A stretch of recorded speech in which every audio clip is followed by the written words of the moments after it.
Aujourd'hui, parmi les investisseurs, personne, y compris moi, ne pense que la bourse peut perdre 100%, voire même 70%. Et pourtant, c'est déjà arrivé plusieurs fois dans l'histoire. Avant de nous demander si ça pourrait arriver à nouveau, jetons un coup d'œil à ce tableau qui regroupe les pires rendements réels sur 20 ans. Alors réels, je vous le rappelle, ça veut dire que ce sont des rendements corrigés de l'inflation. Commençons par les pertes de 100%, il y en a 3. En premier, la Russie, pendant la période 1900-1918, c'est la période de la guerre civile russe, avec la prise de pouvoir des communistes et la fermeture des marchés financiers. Ensuite, toujours une perte de 100%, on a la Chine, entre 1930 et 1950, c'est à nouveau une fermeture des bourses qui a entraîné cette perte, fermeture pendant la Seconde Guerre mondiale d'abord, puis lorsque les communistes ont pris le pouvoir à la fin des années 40, et enfin, toujours une perte de 100%, l'Allemagne entre 1903 et 1923, c'est bien sûr l'hyperinflation de la République de Weimar qui a entraîné l'effondrement des actifs après la Première Guerre mondiale. Ensuite vient le Japon entre 1928 et 1948 avec une perte de 96%. Les marchés japonais et la monnaie se sont effondrés lorsque les marchés ont rouvert après la Deuxième Guerre mondiale. On a eu à nouveau une inflation qui est montée en flèche. On a ensuite l'Autriche, moins 95% entre 1903 et 1923, très similaire à l'Allemagne, toujours l'hyperinflation.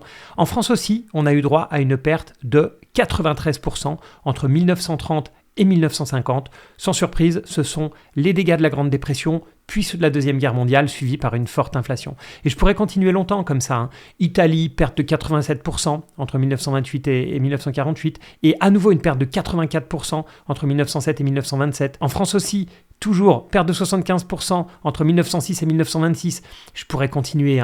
Italie, Inde aussi, moins 66% entre 1955 et 1975. Cette fois-ci, c'était après l'indépendance, une série de grandes sécheresses qui a provoqué une faible croissance et une inflation élevée. Bref, vous voyez l'idée, beaucoup de grands pays ont subi des pertes boursières énormes, bien supérieures à ce qu'on peut imaginer. Alors pourquoi la plupart des gens pensent que ce n'est plus possible ? Alors bien sûr, il y a l'argument de dire oui, mais les gens ne connaissent pas l'histoire boursière.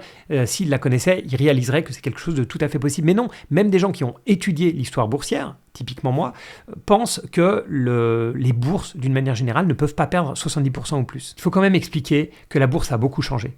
Plus on remonte dans le passé, et moins il y avait d'entreprises cotées en bourse, plus les marchés financiers étaient concentrés sur certains secteurs. Donc typiquement, les chemins de fer, on avait aussi des entreprises minières, etc. Et la bourse ne représentait qu'une petite partie de l'économie. Et surtout, la partie de l'économie qui avait besoin de se financer. C'est le but de la bourse à la base. Donc la partie la plus dynamique, mais aussi la moins stable. Les chemins de fer représentaient environ la moitié de la bourse anglaise en 1900 et presque 60% de la bourse new-yorkaise de Wall Street la même année. On a l'impression que la bourse actuelle est très concentrée sur les boîtes technologiques, mais c'est vraiment rien comparé à l'époque. Et si on repense au début du XXe siècle, la plupart des commerces, tous les petits commerces, les restaurants, etc., tout ce qui concerne les achats du quotidien n'était pas coté en bourse. Aujourd'hui, on a Carrefour, on a Starbucks, on a McDonald's, on a aussi Danone, Nestlé, Procter & Gamble, Colgate, etc. Donc la plupart, une grosse partie en tout cas de nos produits du quotidien, de notre alimentation, etc., est cotée en bourse. Et il y a une grosse partie de l'économie qui se retrouve en bourse, contrairement à il y a 124 ans, y compris des secteurs extrêmement stables, beaucoup plus stables que les secteurs de l'époque. Et le fait d'avoir en bourse aujourd'hui des entreprises spécialisées dans les produits de base ou dans la santé a beaucoup stabilisé la bourse. Bien sûr, à l'époque, le monde était moins interconnecté et les entreprises moins diversifiées, elles étaient beaucoup plus locales. Les bourses, tout simplement, étaient beaucoup plus locales, voire régionales, avec un accès limité aux investisseurs étrangers. Les monnaies aussi étaient moins stables et le monde, d'une manière générale, était moins stable. Les bourses étaient valorisées un peu n'importe comment parce que personne ne regardait les fondamentaux, l'information était beaucoup moins disponible, rendant le phénomène de bulle crack beaucoup plus fréquent. Et les bourses étaient aussi beaucoup moins régulées avec beaucoup de manipulations de marché. Mais ce n'est pas les seules raisons qui nous rassurent quand on regarde ce tableau des plus gros effondrements boursiers.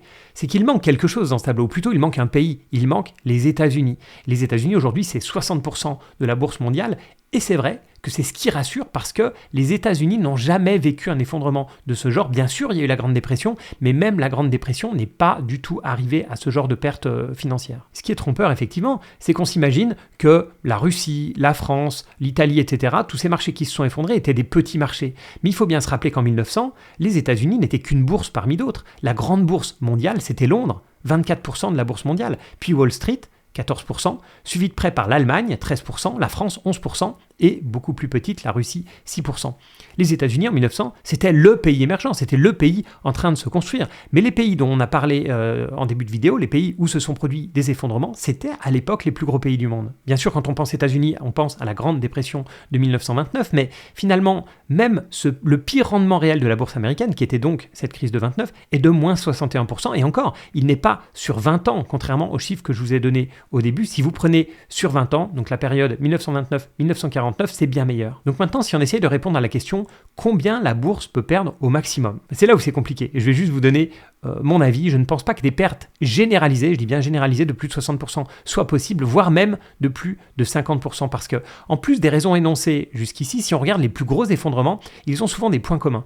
Premier point commun, on voit que l'inflation, ou plutôt l'hyperinflation, c'est souvent l'une des causes de ces effondrements. C'est souvent pas la cause principale, mais c'est quelque chose qui vient à côté. Or, avec les banques centrales, c'est l'un des indicateurs les plus surveillés aujourd'hui. C'est pas du tout ce qui était fait au début du XXe siècle. Aujourd'hui, vous le savez, je pense, si vous suivez un petit peu l'actualité financière, les banques centrales surveillent ça comme le lait sur le feu. Autre point commun, il y a beaucoup de ces crises qui se sont produites dans des régimes politiques extrêmes qui ont purement exproprié les propriétaires d'actifs. On a vu ça en Russie, on a vu ça en Chine, ce qui est moins le cas aujourd'hui. On a beaucoup moins de régimes politiques extrêmes, même si la Chine, il ne faut pas l'oublier, est un pays communiste. Et quand on me demande pourquoi j'investis extrêmement peu en Chine, c'est la principale raison. Et puis bien sûr, troisième point commun entre beaucoup de ces effondrements, c'est l'impact des guerres mondiales. Donc j'aurais tendance à dire que oui, on peut revoir évidemment des pertes de 50% sur les bourses mondiales, on va dire comme en 2008, mais comme on l'a vu, ce ne sont pas des baisses sur 20 ans. Moi je parle ici de vraiment marché baissier et pas juste d'une crise comme crise du Covid ou comme la crise de 2008. Et je pense que sur 20 ans, ça va être difficile de voir des baisses de plus de 20%, sauf en cas de guerre mondiale, événement auquel j'assigne heureusement une probabilité extrêmement faible. Maintenant, si je pense à un autre facteur qui m'inquiète beaucoup plus que les guerres mondiales, qui est pour moi beaucoup plus probable, le problème de la démographie, la baisse de la démographie, on parle d'une baisse de la population qui va être très graduelle, très lente, avec potentiellement d'autres relais de croissance pour l'économie et les bourses mondiales. Donc il n'y a pas de raison que ça change la donne drastiquement sur une vingtaine d'années, en tout cas pas dans l'échelle qu'on a vue jusqu'ici, c'est-à-dire des pertes de 70, 80, 90%. Et l'autre point, évidemment, c'est comme je le disais au début, on est vraiment dans un monde qui est hyper diversifié, qui est hyper connecté, c'est-à-dire que les entreprises, elles sont installées partout, elles ont des clients partout, elles ont des investisseurs de partout, etc. On a beaucoup moins de monnaie et qui sont beaucoup plus stables entre elles, comparé à tous les effondrements qu'on a étudiés jusqu'ici. Donc j'aurais tendance à dire que si on regarde historiquement les pires baisses au niveau mondial, en termes réels, donc ils sont autour de 40-45%, je pense que, donc là on parle pas des crises sur 20 ans, cette fois-ci des crises temporaires, je pense qu'effectivement c'est tout à fait possible, comme je le disais, d'avoir des pertes à court terme de moins 40, moins 50%, mais je pense que sur 20 ans, ça reste extrêmement peu probable d'avoir des pertes de plus de 20%. Mais ce qui m'intéresse, c'est votre avis. Est-ce que vous pensez qu'on peut retrouver des effondrements sur 20 ans, je précise bien, sur 20 ans, et en termes réels, de plus de 70%, comme ceux qu'on a vus en début de cette vidéo? Mettez-moi ça, bien sûr, en commentaire. J'en profite pour vous remercier pour tous vos likes, tous vos commentaires, toutes vos notes sur les plateformes de podcast. Je sais que je dis ça extrêmement souvent, mais c'est vraiment ce qui me motive au quotidien pour faire ces vidéos, pour essayer de trouver des nouveaux sujets, pour essayer de faire des recherches, etc. Merci encore, c'est vraiment super sympa, super encourageant. Et puis à bientôt pour de prochaines émissions.